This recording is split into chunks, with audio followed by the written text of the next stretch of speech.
NBs, ladies, gentlemen, welcome to my 30k Q&A post. I wanted to do a Q&A post for a while, but it felt kind of redundant with streaming. Like, people could just come and ask me a question on my Twitch if I was, if they wanted to ask a question, or like tweet at me or whatever. I'm generally pretty like responsive, but it's also obviously a good way to mark, milestones. 10k, that's a pretty good milestone, but when I got to 10k, my channel kind of blew up a bit, and I just like shot past it and was going up and up and up, and it felt weird to do a post that was like 10k Q&A when I was already at like 15k. During that whole bit, I got this mean comment that was saying, you'll never reach 20k, because they were clearly trying to pick a milestone they thought I wouldn't hit. We hit 20k by the end of the week. I was considering spitefully doing a 20k Q&A video, but I just forgot. I just didn't manage my time well enough. Welcome to the 30k Q&A post.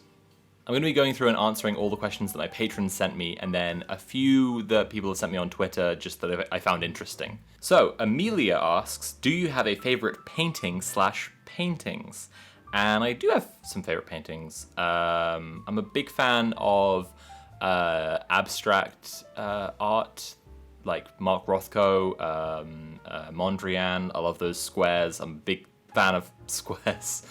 In all seriousness, if I was picking like a favorite painting from that kind of school of art, Bridget Riley's Early Morning, which is it's literally just stripes of different color, but I had a really like powerful experience seeing that painting in person for the first time, that it's hard to communicate, like looking at an image of it just on your screen or whatever. It just kind of has a powerful feeling to it that's kind of hard to capture, that really made me question my like values in art, like what I thought was a good painting or whatever, because it is just stripes, but it really kind of spoke to me, and I was like, oh wow, how is this happening? it was like quite a quite a moment for me. Speaking to more classical paintings, I really like Truth Coming Out of Her Well to Shame Mankind. It's just got a great energy, excellent shitposting potential. Saturn Devouring His Son by Francisco Goya is fantastic. I always used to find that painting really funny to look at. Like, Saturn's face is just like darkly amusing to me because it's big like bug eyes. And then I found out the story of how the painting was painted. I think Nerdwriter has a good video about it, and it's actually like quite creepy. Francisco Goya was like living as a recluse, and he painted all these paintings in his house, just on the walls, and that painting was across from his dining table, and it wasn't actually painted like for anyone. He painted it for himself in his dining room where he was eating. He would just like sit across from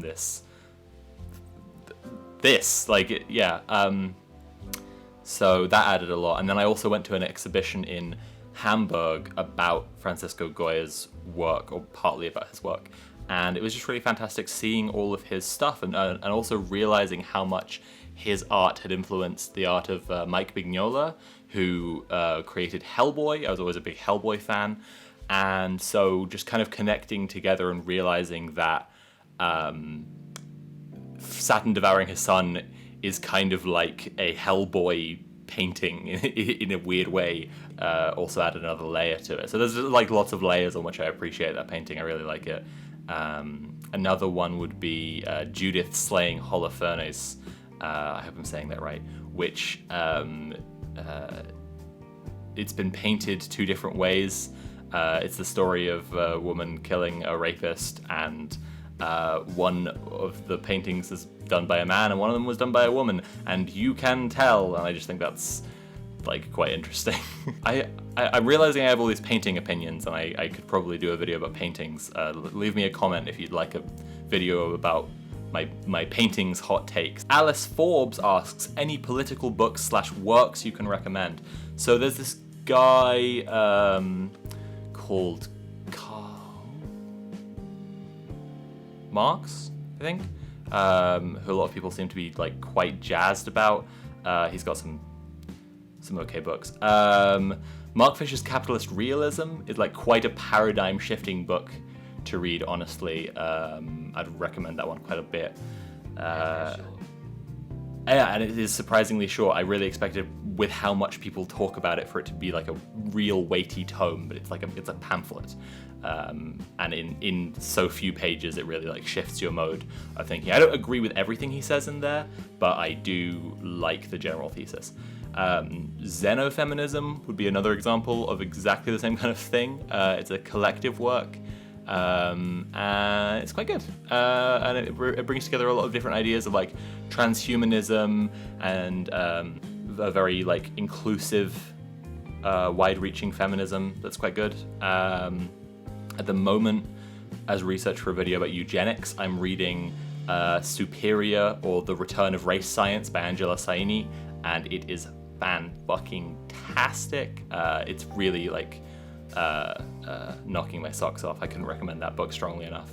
On a kind of similar note, White Trash by Nancy Isenberg tells the story of the white working class in America, like since America's like colonial period to the modern day, and it's really, really good. I would recommend On Anarchism by Noam Chomsky.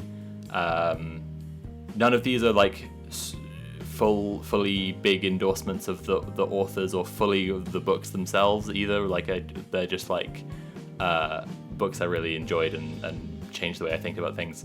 But Noam Chomsky has a lot of good points in general, and On Anarchism is a really good primer for people who want to learn philosophically and politically what anarchism is really about.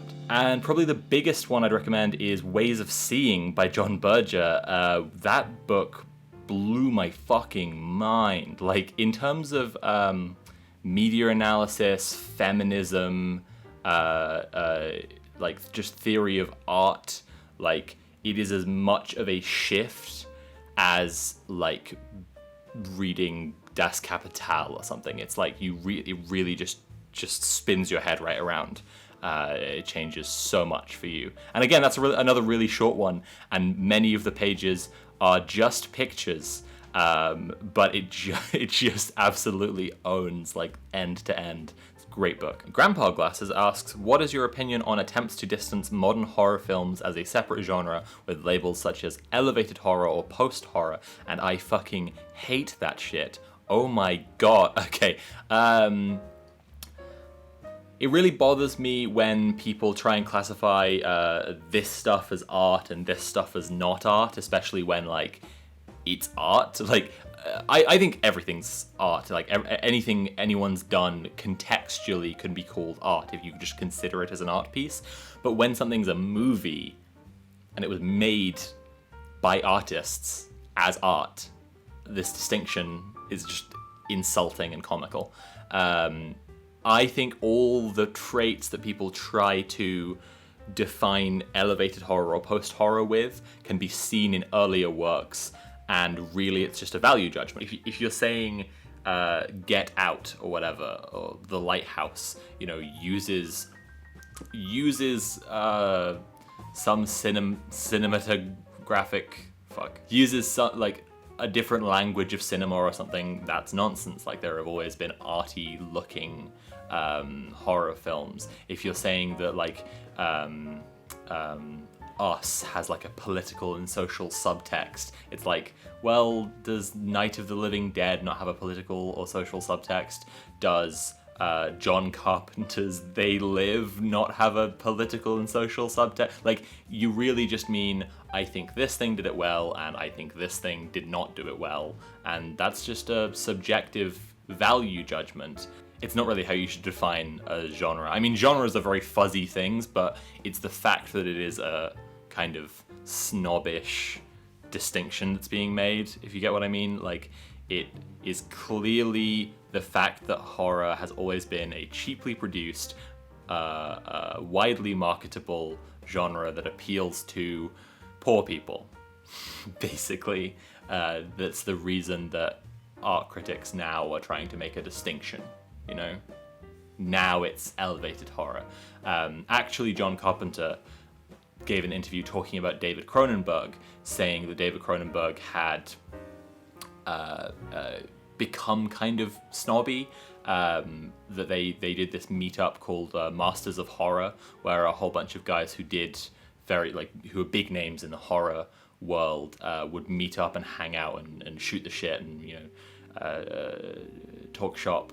And they would do this regularly, but John Carpenter said that he stopped going to them because his longtime friend David Cronenberg sort of like started really feeling himself, just really like being in the middle of the room for everyone to like come kiss the ring, and like, oh, he's such a powerful, high-minded artist and whatever. And it's like, that's exactly the kind of attitude that is like really abhorrent to me, I guess. A Wingless Monkey says, I can't think of a relevant question, so what's your favorite kind of math? What's a relevant question? My favorite kind of maths is mechanics, the physical modeling of how objects interact in the real world.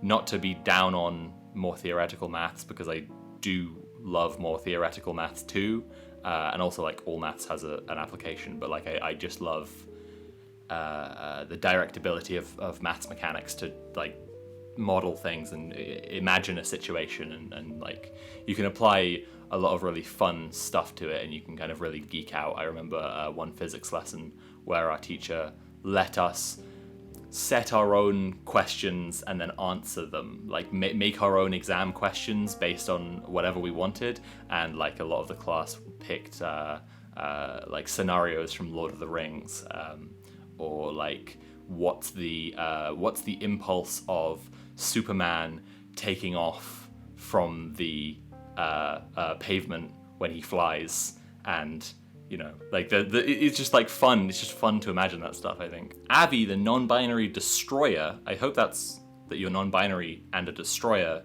not the non-binary destroyer. Fingers crossed. Says, what are your top 3 favorite poetry collections?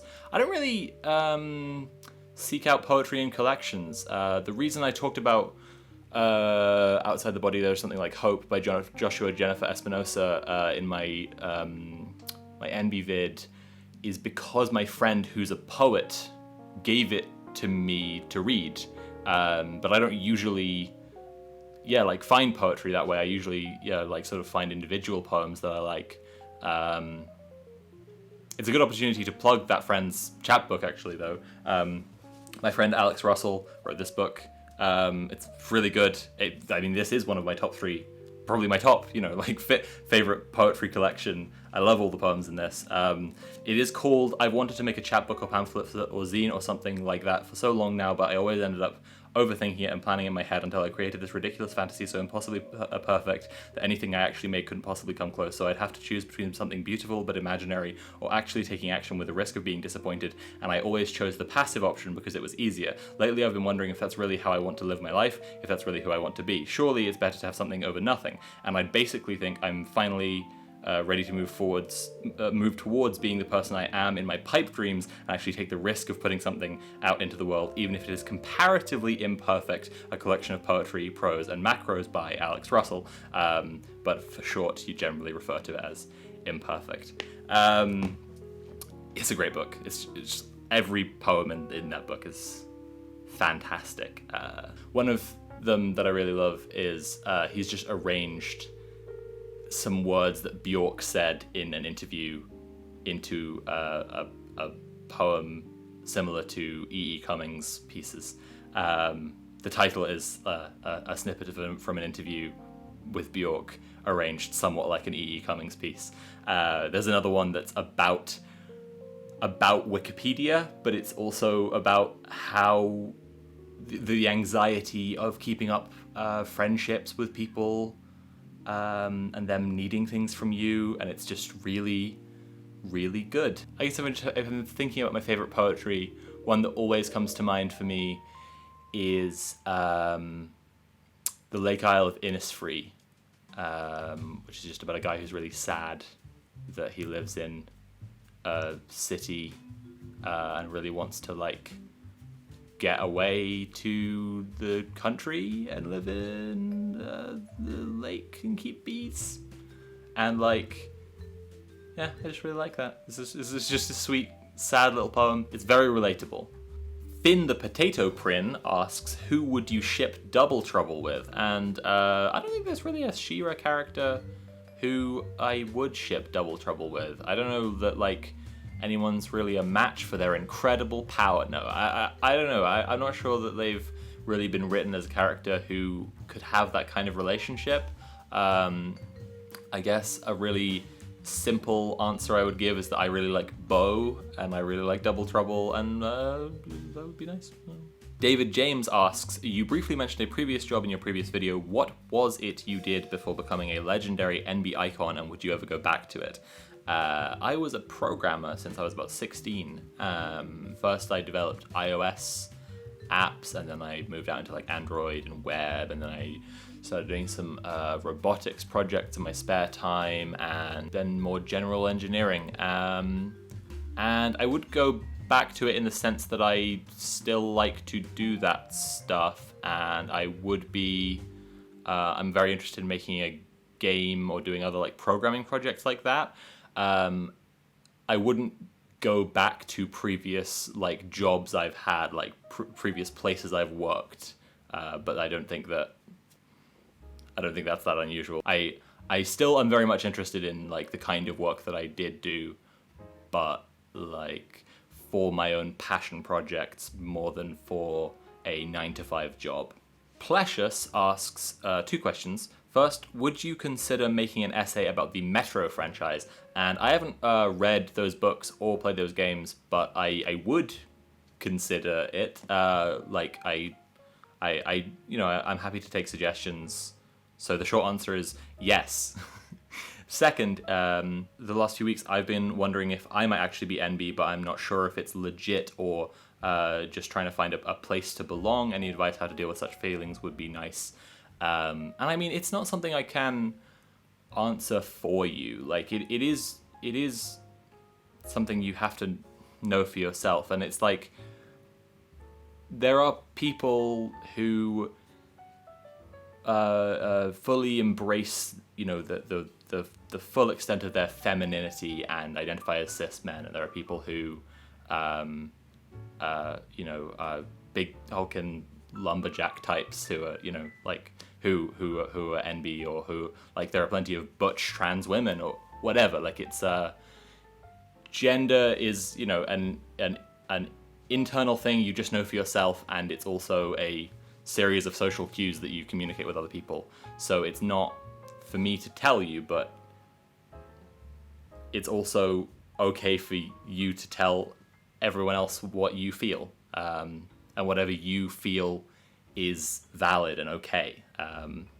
So don't feel, my advice would be, don't feel afraid to try out, like, tell people you care about, like, I'm feeling this way about myself, or I would prefer if you use these pronouns for me, and just see how it feels. And if it makes you feel better about yourself, that, like, that's probably a sign something's going right? I've known people who have, like, tried out different pronouns and then, like, it's not really been their thing, and they've gone back, or tried out a different name and then, like, gone back, or tried a different name, or, like, it's a process of trial and error. It's a process of, like, just putting out feelers, and sometimes it goes in the wrong way, but that's ultimately, like, not that big a deal. So just don't be afraid to try. Butty Kent Butterson asks, 100 duck-sized horses or 1 horse-sized duck? And I don't know what I'm doing with them. So I guess the horse-sized duck, I quite like duck. It's tasty. And a horse-sized duck, that's a lot of duck. So probably the horse-sized duck. Karen Mahoney asks, favorite breakfast or book?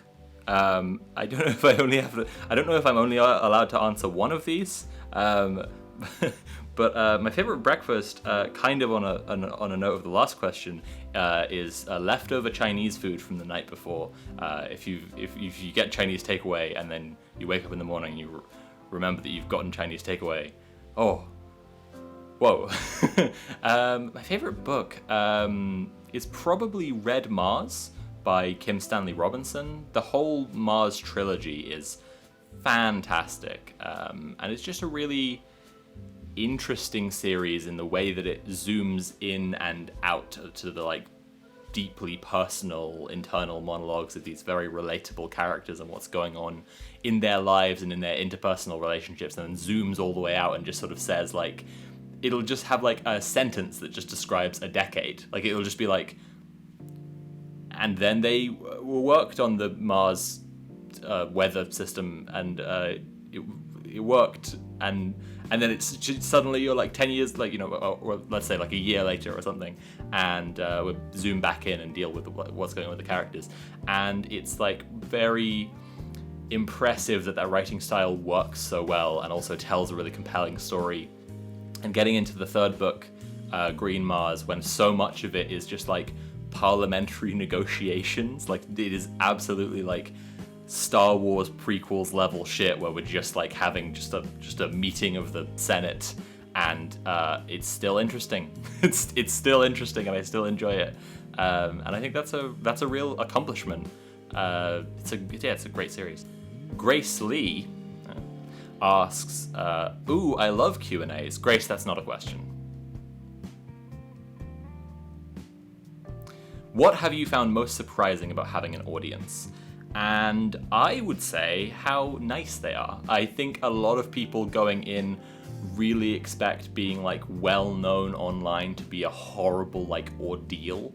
And like you can, as your platform grows, see a bit of that sometimes. Like you can see how you could get like, you get a beef with someone and they send all their ghouls after you, or like you get people being a little like creepy or something. And like, I'm not saying that it's not real and that fear is completely invalid, but the biggest surprise has been how lovely most people are, and how like supportive and nice and interesting and interested and just like there to have like an interesting conversation most people are. And that's just really nice.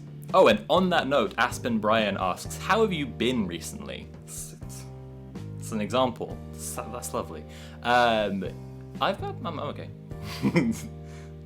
Well, hot. It's really hot here.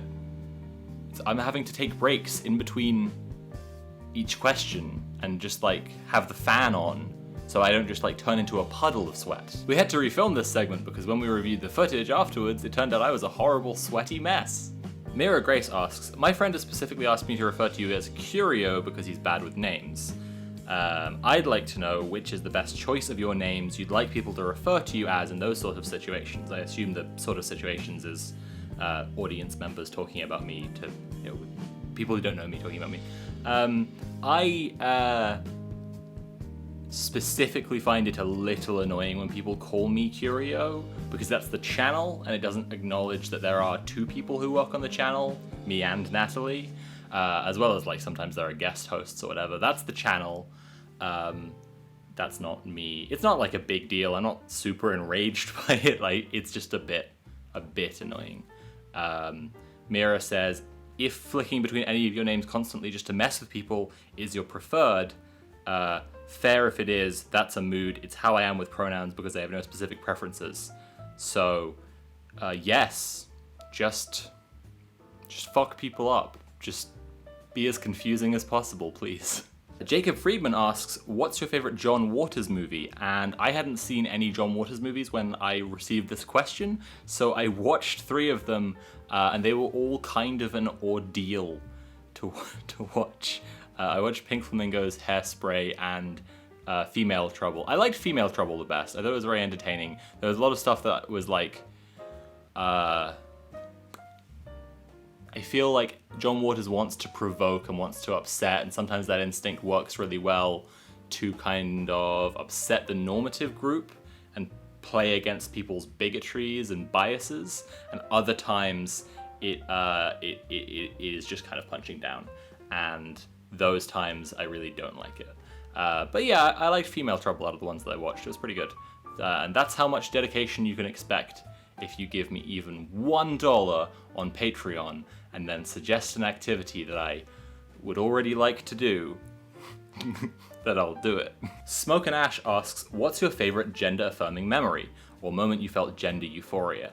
And I guess I'd say, for those who are unfamiliar, gender euphoria is the opposite of gender dysphoria, where people talk a lot about, feeling uncomfortable in their body, feeling like dissonant between their gender identity and their appearance or physicality or social role. And gender euphoria is the opposite. You feel like you just fit your niche perfectly. And I think for me, like, it's not so much a specific activity or experience or something, but it's more just like time that I've already been feeling good, especially recently as it progresses and I feel more like I'm finding my where I'm at. Times when I'm already feeling really good, it just adds to that, and it's just an added good feeling that I'm like happier with myself in that moment. So I'm gonna say my birthday this year was really good for that, because I just had a great time, and it was also like my first birthday feeling like I'm fitting into the gender expression and identity that I want to be. So it just felt great. Scaredy Crow asked, you only briefly touched on Control's DLC in your fascinating video on it. Oh, thank you. Do you have any additional / miscellaneous thoughts or reactions regarding it? Any wishes for what comes next in this little Remedy-verse? Yeah, I really liked the DLC a lot. I'm really, really looking forward to the Alan Wake expansion, because I adored Alan Wake, to be honest.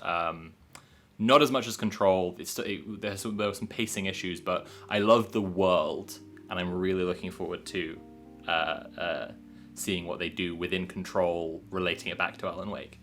I loved the DLC that already came out. I really liked how they made the building this like organic, deep growing thing. Like I talked about in the video, seeing the caves that looked like the Firebreak was really fantastic. And there were just some small things, like how you access the DLC begins in this infinite space that you first go to in the game to get Artie the Janitor's Walkman. And it's full of pillars, and one specific pillar has this carving on it that's like, it's the world tree, but it also looks like a door, and you pass through it to get to the place you're going. And it just struck me as like that repeated technique they use throughout Control, where one thing is also another thing. Like, it's a tree and it's a door. That's just great. Like, there isn't like, I love that the dualities in Control don't really like smack you as like on the nose and you get what's going on straight away. Like, sometimes if there is meaning behind them, you have to kind of think about it for a little while before you really get why. And it's like, for example, the world tree supposedly sort of connects between the different realms. So the idea of it also being a door or gateway, that kind of works. It kind of makes sense. But on the face of it, like a door and a tree being the same thing, why? As for what comes next, I think there's like a bit of a trap people fall into with like anticipating sequels. I think of it as like the Star Wars trap, where you, if you expect something and it's not that, then it lets you down, right? And if you expect, and if they give you more of the same that they already gave you, that seems boring. This was the thing that happened with the sequels. Like, The Force Awakens, everyone said it was just a repeat. The Last Jedi was too different. So it's like, you can't win. So I just try to not anticipate what they'll do with things that I like, even if I accidentally come into that trap sometimes, because I just want Remedy to just thrill me. I just want them to just do more of their great creative world building and storytelling, and I'm sure it'll be great. Accursed Argos says, fellow NB here, hello. What are your thoughts on HRT for yourself in relation to society's acceptance? So I said a little bit about this in my video. Like, I think for myself, it's just a process of like figuring out what I want, and a big part of that is like just trying to imagine myself a little bit in a vacuum. Just like, what do I want? Ignoring other people's pressures on me, you know, specifically like what bigoted or transphobic people or society expect. Those pressures that like want you to be something in particular, you have to kind of put them out of your mind and then think about what you want for you.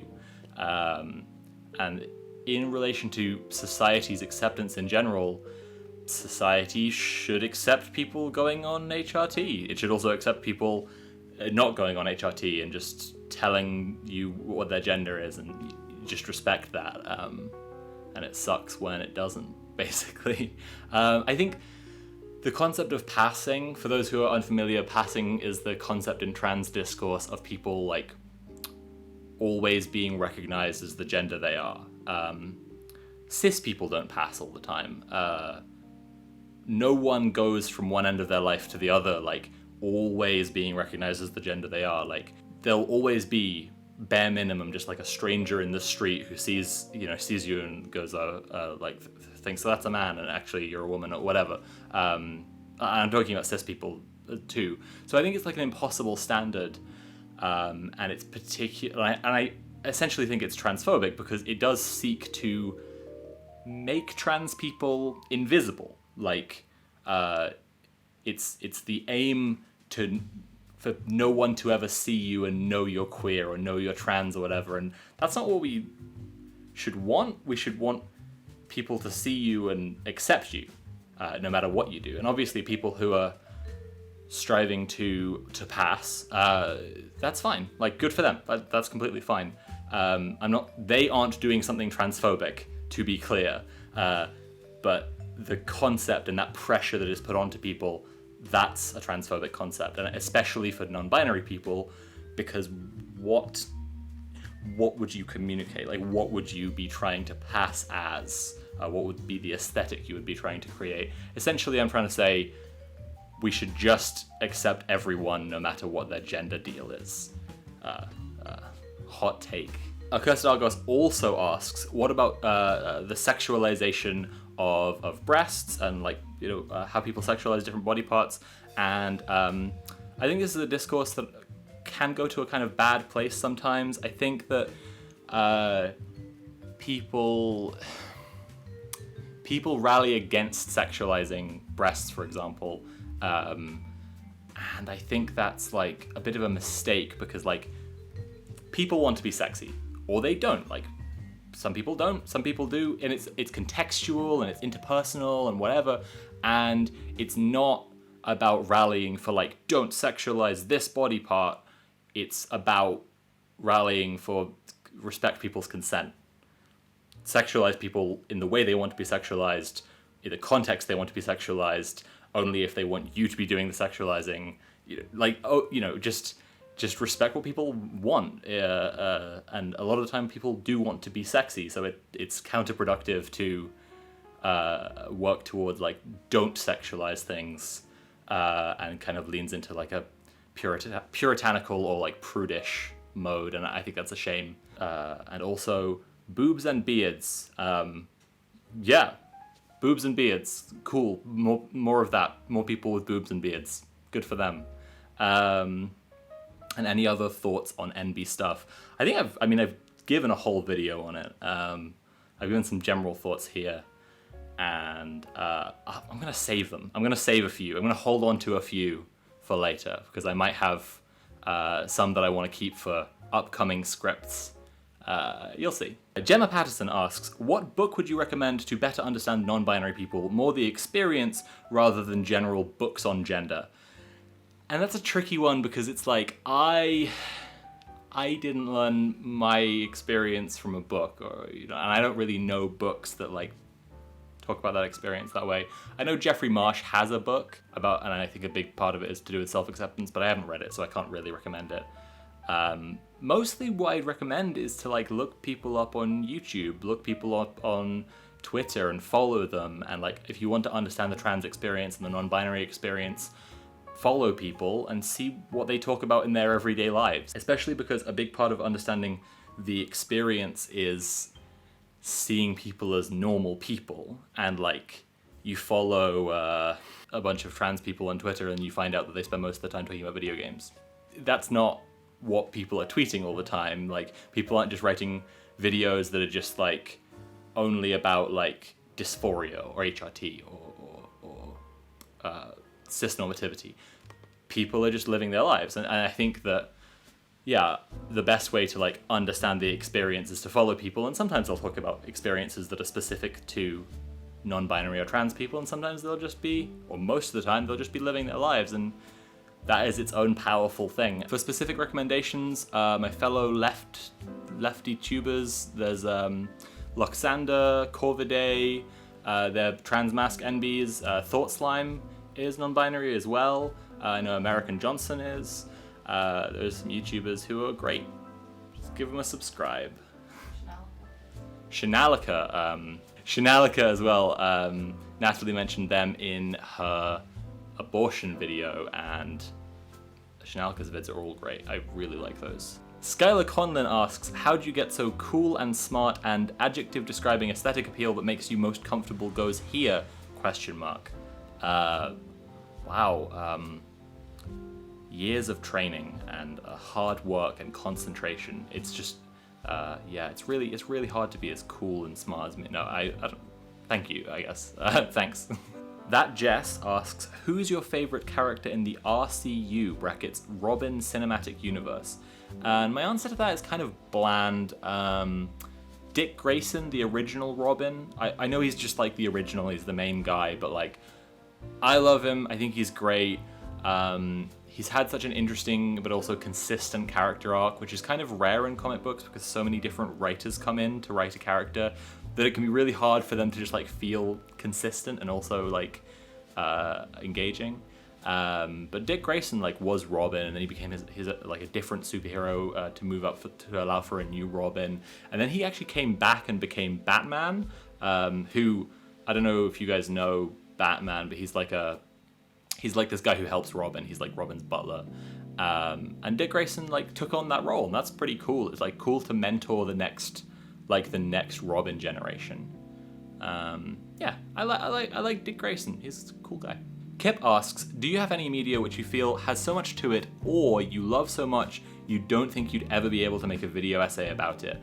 And yeah, that's an easy one actually. That's Star Wars. I tried to write about Star Wars multiple times, and I just have always been a Star Wars fan. I can't remember a time when I hadn't seen Star Wars and loved Star Wars, and so there's just so many different things I love about it as just a lifelong stan that it's impossible for me to write about. Like, I've tried, and I just end up just going pages and pages and pages, and it's way too long, and I can't handle it. So yeah, I relate to that big time. That's the very much so. I love it too much, and I have too much to say that I can't make a script that's like focused. This answer even is very rambling. I can't just like focus and make one thing about it. I end up just writing something that is turning into a whole fucking series and is too long, and it just never gets made. To Twitter, Kobe Whitston asks, how do you feel about the Bloodsport debate bro sect of the current online left? Oh boy. So the specific like Bloodsport thing I feel like it's a reference to this idea that like leftist online debaters like defeat people in like the marketplace of ideas, and they debunk them, and then they win their audience over because they like converted all these people, and there's this like brand going on, this sort of mythology that like the leftist debaters are like the best at like recruiting because they like debunk with facts and logic and own people in this blood sport. And I think that's not true necessarily. Like, so firstly, like organized competitive debating is really a way of exercising your logic and reasoning skills with someone else that you respect, talking about a topic in a nuanced way, just thinking around it. You wouldn't have a debate that was like abortion yes or no, or slurs yes or no. Those have really clear answers, and they're quite boring conversations actually. There's not that much to like reason around and have an interesting conversation. It's not about like one side crushing another side and then all the people who like that side flock to you. Like, that's just not how it works. And besides that, like, questions like should we use slurs yes or no shouldn't rest on the charisma and rhetoric and debate skills of one person. It shouldn't be like your favorite leftist versus Ben Shapiro, should we use slurs? And if they aren't good enough at debating, Ben Shapiro wins and we should use slurs. Like, that's nothing. Like, because subjectively, people in the audience will be judging the guy they like to have won. Functionally, sure, it does win people over. It does make them change their mind. They like this guy more. They think he's more funny, more charming, and they move over and whatever. And that's the way it works. But this mythology of like, it's the facts and the logic and the debunking that changes people's mind, that's a bit of a myth. And I also think that there's this repeated idea that like debate leftists are doing the most recruiting, and I think by volume it's really the people who have like a mass appeal, so who are either like talking about just like everyday issues that people can relate to, or people who are just talking about like stuff people know. I don't think people are searching in the same numbers for like debate about capitalist alienation as they are for like video on Cars 2 or whatever. And so I think that it's more likely to be a Big Joel or whatever who convinces people or like gets these new ideas across to them, rather than a whatever leftist debater. Besides that, like Beau of the Fifth Column is a fantastic channel everyone should check out, and he just talks about things in a very down-to-earth, grounded way that relates to people's real lives and real problems.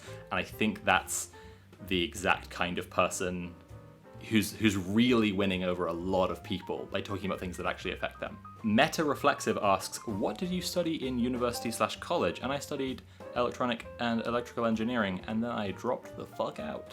Ray Cosmos asks, what's the naughtiest thing you've ever done? It's time for my running through fields of wheat story. I think of like naughty as like a word that's like when you're a kid, and I actually have an answer to this, which is like, when I was in primary school, me and 3 other boys had like a rock fight. This wasn't a one-time thing either. We had a bunch of rock fights, but one time, one of the kids missed me and hit a window and smashed a window, and we got in a lot of trouble for that.